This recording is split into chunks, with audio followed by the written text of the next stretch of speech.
dahil sa kape, hindi lang dahil sa mura. Sa pagsama-sama yung build up yun, nabuo yun sa katawan. Yung pag-yosi. Hindi na sa yosi. Inom din, inom.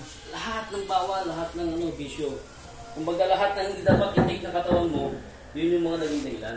Kaya ang ginawa ngayon, bawas. Tanggal mo na yung iba. Bawas sa pagkain, bawas sa cholesterol, gano'n. Huwag mong tanggalin diretso-diretso. Bawasan mo lang. Isa lang, dahan-dahan lang.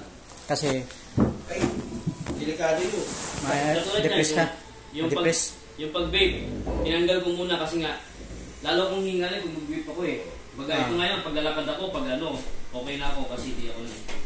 Lalo kong hingalin, pag nag-vape ka. Oo.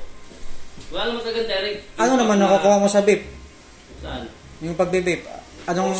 Nicotine yun. Oo nga, pero yung, di ba gusto mong mag-vape, anong nakukuha mo dun? Mas, katawan, ma-relax ka na? Oo, pang-stress. Kumbaga, kung ikaw, smoker ka, yun yung parang believing na mabubuo sa iyo. Yan yung advantage sa inyo? Depende yun. Kumbaga, syempre ikaw, meron kang nicotine addiction, meron kang nicotine needs sa katawan mo. Yun yung parang pinaka-stress reliever mo. Parang gamot mo siya. Oo, katulad niya ako.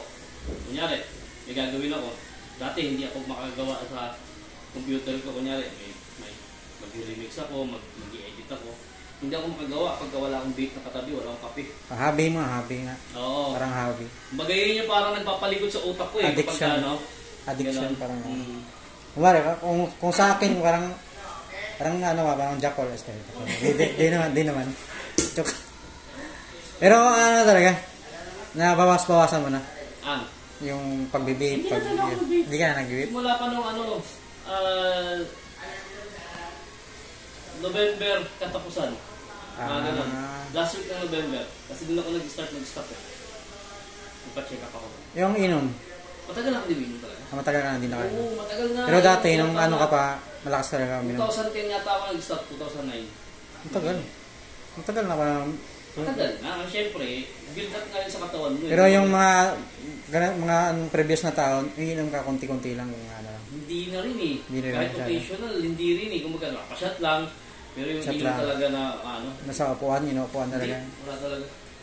Pero malakas ka uminom talaga dati? Dati, oo. Malakas ka. Siyempre, last 20 to 25 years, 15 years, talaga malakas ako nun eh. Yung mga nag-stop ka, mga nasa 30 plus ka na, o mga 30? Wala pa, pa 30 pa lang. Pa 30 pa lang, nag-stop ka na uminom? Nag-stop na ako. Pero yung Yossi, nag-stop ako ng Yossi. Bago lang. 2017. Kasi 2017, nag-stop na ako mag-vape nun.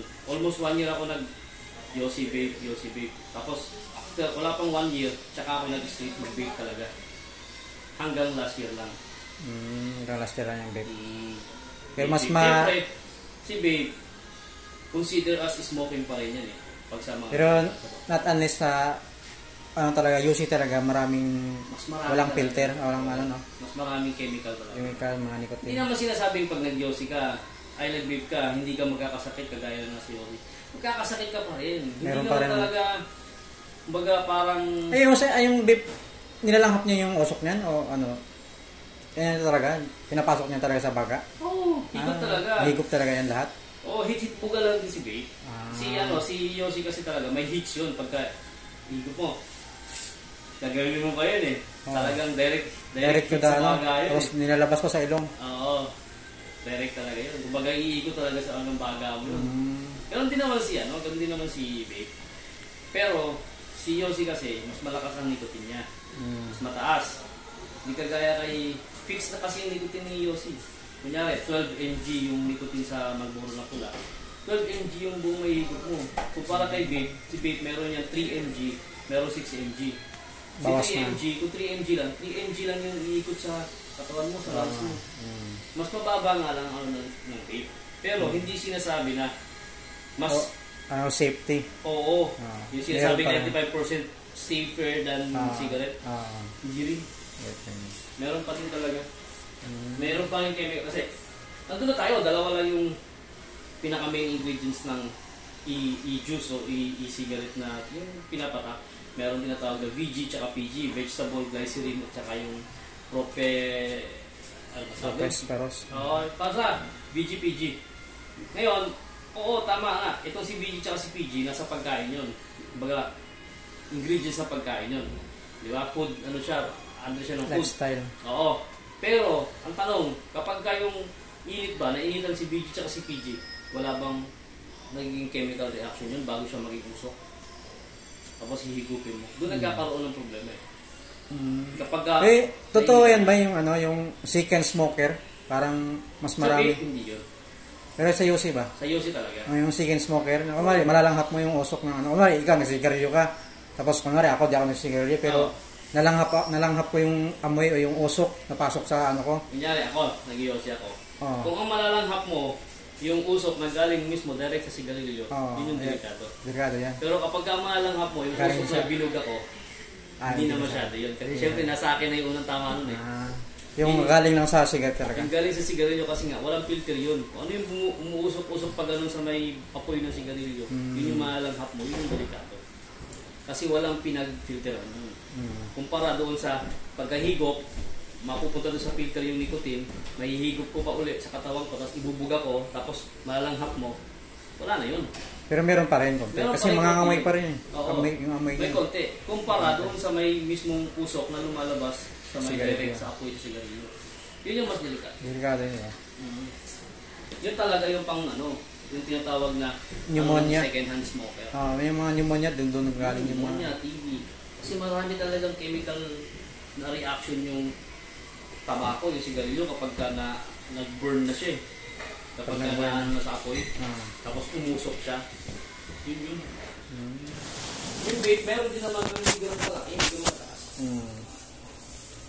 Kumbaga, sa mga umuusok-usok na yan, ang medical lang talaga ang parang pinaka-approved. Pero sa tingin mo, sinong mas malakas sa inyo ni Isaiah mag-UC? Dati? Sa ngayon? Dati. Dati ako, malakas talaga ako. Hindi nagtatagal sa akin yung isang kaha. Isang kaha? Hindi nagtatagal sa akin. Kulang pa isang araw yan? Ako isang araw. 2 kaha isang araw? Grabe. Lakas ko dati, nung nasa ako, nasa Dubai ako nun. Ang lakas ko, putang na yan, mura na sigarilyo doon. Hindi taga nawawalan sa bulsa. Puro Marlboro ko yun, pula. Marlboro pa, yung mahal pa.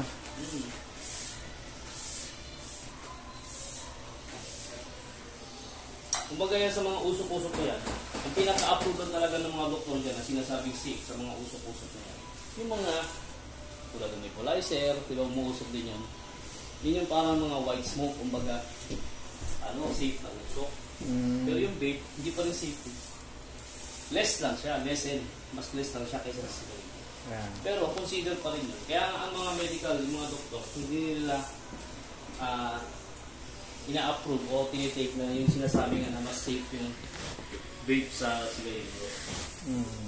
Pero, kung ikaw, iisipin mo talaga, mas safe talaga siya kasi nga. Yung vape? Kasi nga, konti lang yung chemical na ingredients sa kaya yung mga yung main ingredients niya, konti lang. Hindi ka gaya talaga ng sigarilyo na makarami. Ikot nga tawag.